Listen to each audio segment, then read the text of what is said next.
బాధాకరమైన పరిస్థితి. ఇది ప్రజాస్వామ్యానికి చీకటి రోజు. ఒక లోక్సభ స్పీకర్గా ఆ సభలో ఏ చర్చ జరగాలి, ఏ ఎజెండా ఉండాలి అనేది లోక్సభ స్పీకర్గా వారే నిర్ణయించాలి.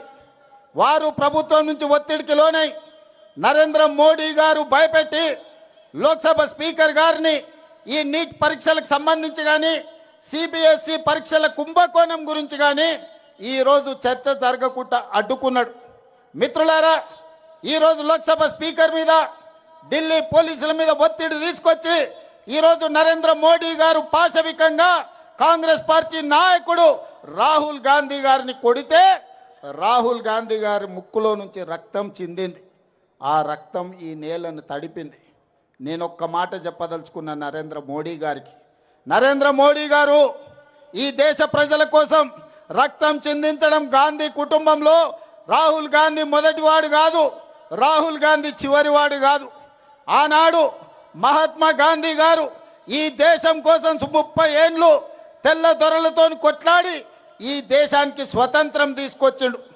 30 ఏళ్లలో ఎన్నడూ కూడా తెల్ల దొరలు కూడా లాఠీ ఎత్తడానికి మహాత్మా గాంధీ గారి మీద భయపడ్డారు. అలాంటి మహాత్మా గాంధీ గారిని స్వతంత్రం వచ్చిన మొదటి సంవత్సరంలోనే మీ తుపాకీ తూటాలకు బలైపోయిండు. అది మీ ఆరంభం. గాడ్సే వారసులు మీరు. గాంధీజీని ఆనాడు పొట్టన పెట్టుకున్నారు. ఆ తర్వాత పేద ప్రజల కోసం ఈ దళితులు, ఆదివాసీలు, గిరిజనులు తండాలలో, గూడాలలో, మారుమూల పల్లెల్లో ఉన్న పేదల కోసం అమ్మగా మారిన ఇందిరమ్మను ఈ దేశంలో AK-47 తుపాకీ తూటాలతో తీవ్రవాదులు నేలకు ఒరిగిచ్చిండ్రు. రక్తం చిందించిన జాతి ఇందిరమ్మ కుటుంబం.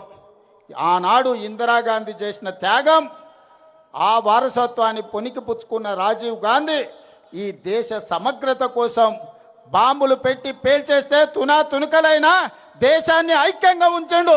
ఆయన మొత్తం తునకలైనా ఈ దేశానికి ఒక స్ఫూర్తినిచ్చిండు. చివరి రక్తపు బొట్టు వరకు రాజీవ్ గాంధీ గారు ఈ దేశం కోసమే బతికిండు, ఈ ప్రజల కోసమే ప్రాణాలు ఇచ్చిండు. మహాత్మా గాంధీ, ఇందిరాగాంధీ, రాజీవ్ గాంధీ ప్రాణాలు ఇస్తే శ్రీమతి సోనియా గాంధీ గారు ప్రధానమంత్రి, రాష్ట్రపతి పదవులను త్యాగం చేసిండ్రు.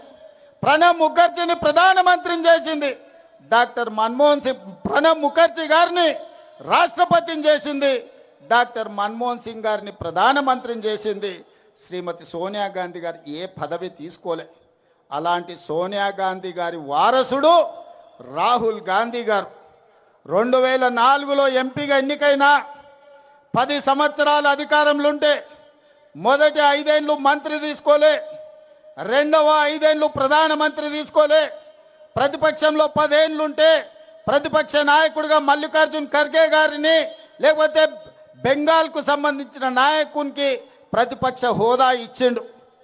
కానీ 20 సంవత్సరాల తర్వాత 2024లో దేశము, ప్రజాస్వామ్యము ప్రమాదంలో పడ్డది.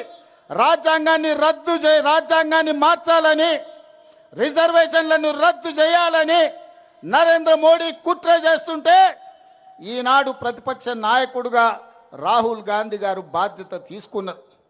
మరి నేను అడుగుతున్న, ప్రతిపక్ష నాయకుడిగా రాహుల్ గాంధీ గారు చేసిన నేరమేంది, ఘోరమేంది? మొట్టమొదట ఈరోజు ఒక నేపథ్యాన్ని చెప్పాలి.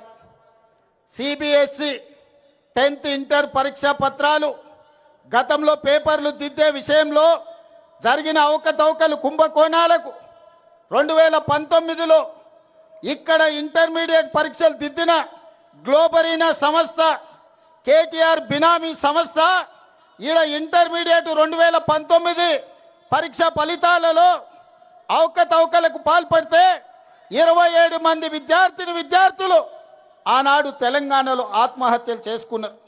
ఆ రోజు ప్రతిపక్ష నాయకుడిగా, పార్లమెంట్ సభ్యుడిగా ఆనాటి ప్రభుత్వం మీద కొట్లాడితే కోర్టులు ఆదేశాలు ఇచ్చినాయి గ్లోబరీనా సంస్థ మీద క్రిమినల్ కేసులు పెట్టి చర్యలు తీసుకోమని. కానీ కేటీఆర్ అయిన బినామీ సంస్థ, ఆయన చీకటి మిత్రులైన గ్లోబరీనా సంస్థ యజమానుల మీద క్రిమినల్ కేసులు పెట్టలేదు, అరెస్టులు చేసి జైలుకు పంపలేదు. వాళ్ళ మీద ఎలాంటి చర్యలు తీసుకోకపోను వాళ్ళు బ్రహ్మాండంగా పనిచేస్తుండ్రని వాళ్ళకి ఎక్స్పీరియన్స్ సర్టిఫికెట్ ఇచ్చిండు. ఈ సర్టిఫికెట్ను తీసుకొని 2023 డిసెంబర్ 7 నాడు మన ప్రభుత్వం వచ్చిన తర్వాత ఇక తెలంగాణలో పప్పులు ఉడకవు, నూకలు చెల్లవని గ్లోబల్ అనే సంస్థ పేరు మార్చుకొని కోఎంటు పేరు మీద సిబిఎస్ఈ పరీక్షల ఫలితాలను డిజిటలైజ్ చేస్తామని, ఆ పరీక్షా ప్రశ్న పత్రాలను దిద్దుతామని ధర్మేంద్ర ప్రధాన్తో కేంద్ర ప్రభుత్వంతో ఒప్పందం చేసుకున్నారు. ఆ టెండర్లో కేవలం వాళ్ళకు సరిపోయే విధంగా గ్లోబల్ సంస్థకు సరిపోయే విధంగా నియమ నిబంధనలు పెట్టి సిబిఎస్ఈ పరీక్షలను దిద్దే కాంట్రాక్టు తీసుకొని అందులో అవకతవకలకు పాల్పడితే లక్షలాది మంది విద్యార్థుల భవిష్యత్తు గందరగోళమైతే పరీక్షా పత్రాలను దిద్దింది రద్దు చేసి సిబిఎస్ఈ మళ్ళీ పరీక్షా పత్రాలను మళ్ళీ దిద్దాల్సిన పరిస్థితి. దాంతో చాలామంది విద్యార్థులు ఆత్మహత్యలు చేసుకున్నారు. ఆనాడు బీఆర్ఎస్ ప్రభుత్వంలో ఇంటర్మీడియట్ విద్యార్థుల జీవితాలతో చెలగాటమాడిన గ్లోబల్ అనే సంస్థ మీద క్రిమినల్ కేసులు పెట్టి అరెస్టులు చేసి జైలుకు పంపకపోవడం వల్ల కేటీఆర్ బినామీ సంస్థ అయిన గ్లోబల్ కేంద్ర ప్రభుత్వంలో సిబిఎస్ఈ ప్రశ్న పత్రాలను పరీక్షలను తమ అవినీతికి వాడుకున్నారు. ఇదే కేటీఆర్ ఢిల్లీ బీజేపీలతో మాట్లాడి వాళ్లకు కాంట్రాక్టులు ఇప్పించడు. ఆ విధంగా సిబిఎస్ఈ పరీక్షలు ప్రశ్న పత్రాలను కుంభకోణాలకు పాల్పడ్డప్పుడు ఈ కోఆంట్ సంస్థను మీరు అరెస్టు చేయకపోవడము, కేంద్ర ప్రభుత్వం చర్యలు తీసుకోకపోవడం వల్ల నీట్ పరీక్షల్ని నిర్వహించే వాళ్ళకు కూడా ధైర్యం వచ్చింది, దొంగతనం చేయాలన్న ఆలోచన వచ్చింది. జాతీయ స్థాయిలో నిర్వహించే నీట్ పరీక్షల్లో ప్రశ్న పత్రాలను బజార్లో పల్లి బఠానీలలా అమ్ముకున్నారు. రాజస్థాన్ కోటాలో, మధ్యప్రదేశ్లో, వివిధ ప్రాంతాలలో బీజేపీ ప్రభుత్వం ఉన్న రాష్ట్రాలలో నీట్ పరీక్షల ప్రశ్న పత్రాలను తెగనమ్ముకొని కోట్ల రూపాయలు సంపాదించుకున్నారు. అందుకే ఇవాళ వేలాది మంది విద్యార్థులు సిబిఎస్ఈలో జరిగిన అవకతవకలు, నీట్ పరీక్షల్లో జరిగిన అక్రమాలను చర్యలు తీసుకోవాలి, కేంద్ర మంత్రి ధర్మేంద్ర ప్రధాన్ను మంత్రివర్గం నుంచి బర్తరఫ్ చేయాలి అని ఢిల్లీ వీధుల్లో వేలాది మంది విద్యార్థులు కదం దొక్కిరు.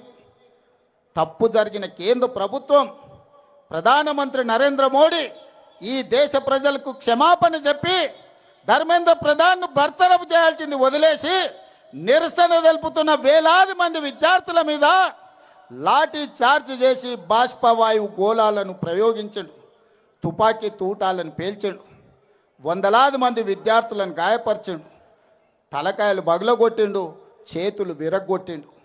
నేను ఇవాళ తెలంగాణ సమాజాన్ని, యువకులను నేను అడుగుతున్నా, విద్యార్థుల జీవితాలతో చెలగాటమాడిన ఈ సంస్థల్ని వైఫల్యం చెందిన కేంద్ర మంత్రిని వదిలేద్దామా? ప్రశ్నించినందుకు ప్రజల్ని పశువులలాగా చితకబాదిన కేంద్ర ప్రభుత్వాన్ని వదిలేద్దామా? అందుకే మన నాయకుడు రాహుల్ గాంధీ గారు ఇలా వదిలేస్తే కుదరదు. ఈ దేశంలో అక్రమార్కులు పెరిగిపోతున్నారు. కేంద్ర ప్రభుత్వం అండతోటి లక్షలాది మంది విద్యార్థుల జీవితాలతో చెలగాటమాడుతున్నారు. నీ సంగతి తేలుస్తాని మల్లికార్జున్ ఖర్గే ఇంటి నుంచి నరేంద్ర మోడీ ఇంటి ముట్టడికి బయలుదేరిండ్రు కాంగ్రెస్ పార్లమెంట్ సభ్యులు. దానికి నాయకత్వం రాహుల్ గాంధీ గారు, ప్రియాంక గాంధీ గారు వహించారు. దౌర్జన్యం చేయలే, రాళ్ళు విసరలే, నరేంద్ర మోడీ ఇంటి మీద ఎలాంటి దాడులకు పాల్పడలే. శాంతియుతంగా మహాత్మా గాంధీ వారసులుగా, ఈ దేశానికి ప్రాణాలు ఇచ్చిన మహాత్మా గాంధీ స్ఫూర్తిగా, ఈ దేశం కోసం అమరులైన ఇందిరాగాంధీ స్ఫూర్తిగా